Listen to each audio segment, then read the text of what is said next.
Did you know that there is a type of ice that does not melt, does not get wet and disappears without a trace? We call it dry ice, but it doesn't actually contain water. It's made of carbon dioxide, the same gas we exhale when we breathe.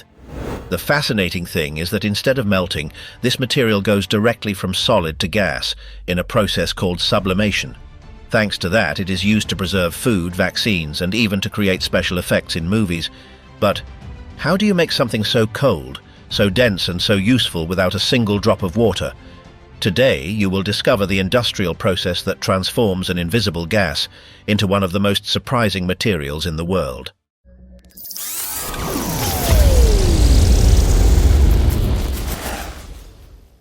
Although it is called ice, dry ice does not come from water. Its raw material is carbon dioxide, a gas that we all know, present in our breathing and in the atmosphere, but which requires highly controlled industrial treatment to become solid. This gas is not obtained directly from nature, but is recovered as a byproduct of other activities. In different industries, such as the fermentation of alcoholic beverages, the production of ammonia or fuel refineries, carbon dioxide emerges as an inevitable waste. Instead of releasing it into the atmosphere, it is captured and reused, thus becoming a usable resource.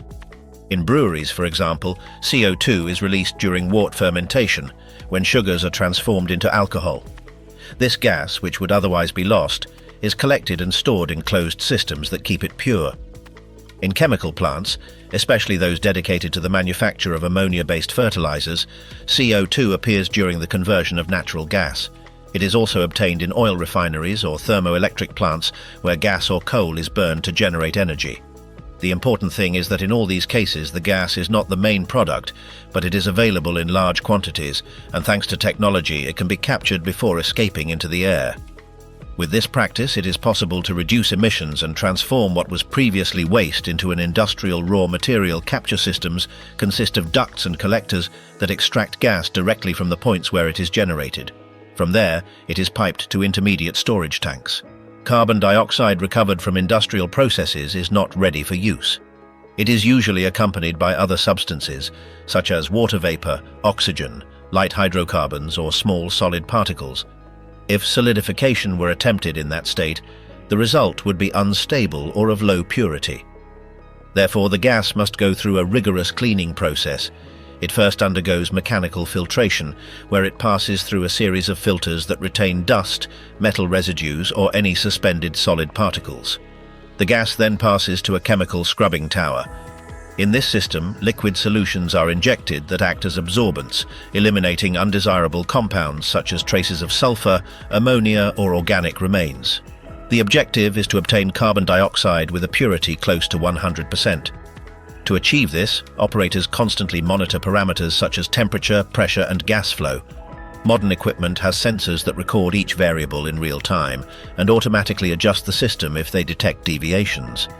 Once filtered and washed, the gas is directed to compressors that prepare it for the next phase, liquefaction. But before reaching that stage, the gas must go through a drying system. In this part, traces of moisture are removed, since water could freeze inside the process lines and cause blockages. Drying is carried out by passing the gas through special absorbent materials that retain the vapor. When the CO2 comes out completely dry, pure and free of contaminants, it is ready to be transformed. The most important step to convert gas into a solid is to change its physical state. Carbon dioxide is normally in gaseous form, but if subjected to high pressure and low temperatures, it can change to a liquid state. This process requires powerful equipment and very precise control. The purified gas enters compressors that increase its pressure to about 15 bars, a pressure equivalent to being submerged more than 150 meters underwater. At that pressure, the gas becomes denser and begins to behave differently. Afterwards, it is progressively cooled until reaching temperatures close to -30 degrees Celsius. This cooling causes the gas to liquefy, becoming a cryogenic liquid, extremely cold and stable, as long as it is kept under pressure. In this state, carbon dioxide is much easier to handle and store. It is transferred to specially designed cryogenic tanks to maintain stable temperature and pressure. These tanks are made of high-resistance stainless steel, with layers of thermal insulation that prevent ambient heat from affecting their interior. Its design is essential, since even small variations can upset the balance of the liquid. In modern systems, automatic valves control the pressure and release small amounts of gas if it rises too high, ensuring safety. Liquid CO2 is the base with which dry ice will be produced, but to transform it into a solid, it must undergo rapid expansion that changes its state again.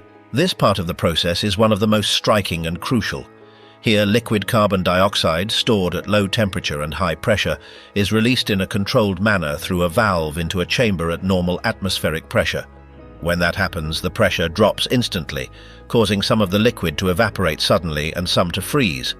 This phenomenon, known as expansion cooling, transforms part of the liquid CO2 into gas and another part into small solid particles, generating an extremely cold white snow with a temperature of around -78.5 degrees Celsius. This substance, called dry ice, is the base material for dry ice. Inside the expansion chamber, the snow accumulates with a light, loose texture similar to natural snow. However, in that state it has no commercial use. It is too fragile and sublimates quickly if not compacted. Therefore, it must be collected immediately and sent to the next station, where it will be compressed to acquire shape and stability. During this stage, conditions must remain stable. Operators use thermal gloves and special protection, since direct contact with the material can cause cold burns. Sensors inside the chamber record the temperature and density of the snow to ensure the process stays within optimal ranges. Once the required amount is reached, the snow is transferred to a hydraulic press. In its initial form, dry ice is nothing more than a cold powder. To transform it into the commercial product we know, it must be compressed until it forms solid blocks or pellets. This task is carried out by hydraulic presses designed to withstand pressures of up to 300 bars. The snow is introduced into metal molds, generally rectangular, and the piston of the press descends, applying enormous force. In seconds, the loose particles join together, forming a compact, stable, and uniform block. This process not only shapes, but also improves the density of the material, allowing for more efficient handling and transportation. Each resulting block retains the temperature of solid CO2-78.5 degrees Celsius, but its internal structure is more resistant, reducing premature sublimation. The machine automatically adjusts the amount of snow entering the mold, the pressure applied and the compression time, ensuring that all blocks have the same dimensions and weight. Some are produced in large formats, ideal for storage and transportation, while others are cut into smaller pieces. In addition to blocks, dry ice can also be produced in the form of small cylinders called pellets. To manufacture them, an extruder machine is used. Inside it, snow is pushed through a plate with multiple holes that determine the diameter of each pellet. There are different sizes depending on their use. 3mm pellets, for example, are used in dry ice blasting, a technique that uses the impact of dry ice to remove industrial waste without water or chemicals. On the other hand, larger pellets are used in transport refrigeration or food preservation. This format has the advantage of offering a larger contact surface, which generates rapid and efficient cooling. Once molded, dry ice must go through strict quality control before being distributed. Although the majority of the process is automated, technicians inspect each batch to ensure it meets standards for purity, density, and thermal stability. Random samples are taken and analyzed in laboratories within the plant. The weight, texture, and homogeneity of each block or pellet is verified. The purity of the gas is also controlled using chemical analysis instruments. Any impurities could alter the behavior of dry ice during sublimation or affect the products with which it comes into contact. If faults are detected, that material is returned to the internal recycling process. Units that pass the tests are moved to temporary storage chambers, designed to keep them insulated from heat. These chambers are not refrigerated in the conventional sense, but have insulation systems that reduce thermal transfer to a minimum. In this environment, dry ice retains its temperature for longer, although it is inevitable that a small portion will sublime naturally. The last step of the process is packaging and distribution. Since dry ice begins to sublimate from the moment it is produced, time is a critical factor. The blocks and pellets are packed in thermal containers made of insulating materials such as expanded polystyrene or double-walled panels. These containers not only retain cold, but are also designed to safely release gas, preventing internal pressure from building up. If they were sealed completely, they could explode, therefore. Each container has small valves or relief openings. Before packaging, containers are cooled to minimize thermal shock, then loaded and sealed. Even with these measures, dry ice can lose between 5 and 10% of its mass per day, so logistics must be fast and efficient. Many plants coordinate their shipments with air-conditioned transportation systems so that products reach the customer with the least possible loss. Sustainability also comes into play at this stage. Some of the gas that is released during production, whether in expansion, compression or packaging, is not wasted.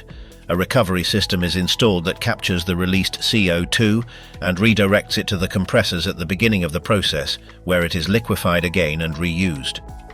This cycle significantly reduces the consumption of new gas and reduces emissions into the environment. With this, the process becomes more efficient and ecological.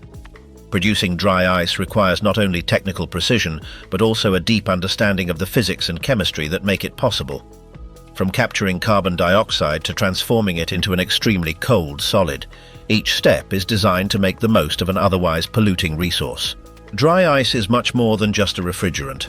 It represents how science and engineering can take advantage of waste to turn it into a valuable tool. Each block and each pellet is the result of a process where precision and sustainability are combined, capturing carbon dioxide, purifying it, liquefying it, and transforming it into a solid without leaving moisture or residue.